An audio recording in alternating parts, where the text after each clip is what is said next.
This is True News, 1 hour of uncensored news, views, and commentary. Welcome to the program. I'm Rick Wiles. Today is Wednesday, July 18, 2012. Mr. Philip Willan from Great Britain will be here later in the program to talk about the arrest of the Pope's butler. Mr. Willan is the author of the book The Last Supper, the Mafia, the Masons, and the Killing of Roberto Calvi. Now, tomorrow is a big day for us. My daughter Carissa and my son-in-law Marshall and their 3 children, our grandchildren, and their pets will board an aircraft at Miami International Airport to fly to Ecuador. Marshall and Carissa are stepping out in faith and full-time ministry to build a children's home to care for many orphaned, abandoned, homeless, and abused children in that country. Please pray for their safety and their support. I encourage you to make Bless an Orphan part of your monthly missionary support. Now, because of their departure tomorrow, I pre-recorded Thursday's program. Dr. Daniel Daves will be my guest. We'll discuss the dream God gave him in 2008 about a communist takeover of the USA, and we'll discuss what you and I must do to live in a new paradigm in which the center of power, wealth, and influence shifts away from the USA to other countries.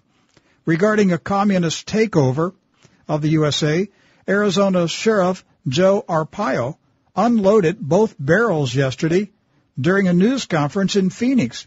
He called the Mac Daddy a national security threat to the USA.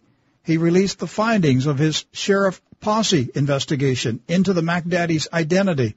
Sheriff Arpaio, a former U.S. drug enforcement agent who arrested notorious drug smugglers, said that without a doubt, Obama's purported birth certificate posted on the White House website last year is a forgery.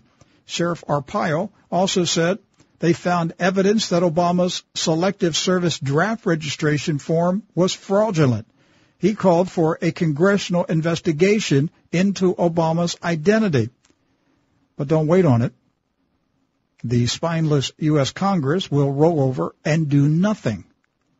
I'm sure that most of you, at least our U.S. listeners, heard the comments made by Barack Obama recently that business owners cannot take credit for their success. He said, "You didn't build your business, somebody else did it for you." His comments shocked a lot of people, but most of them have yet to wake up to the hard, cold reality that Barack Hussein Obama is a Marxist communist revolutionary planted inside the USA many years ago to finish the communist revolution that's been underway by stealth for decades. Mr. Obama is setting the stage for his second term and his third term and his fourth term as America's first communist dictator. He is using true Marxist rhetoric to divide Americans by economic classes. No American leader has ever talked this way in our history. His game plan is simple. He is telling the poor, the illegal immigrants, the lazy, the welfare collectors, and everybody else who's living off the government dole that successful businessmen and women did not build their businesses. He said the government did it for them. And if the business owners did not really build their businesses and rightfully earn their money, then it really doesn't belong to them, does it? It belongs to the government. Therefore, Obama is setting the stage for the next phase of his rule, the confiscation of private property.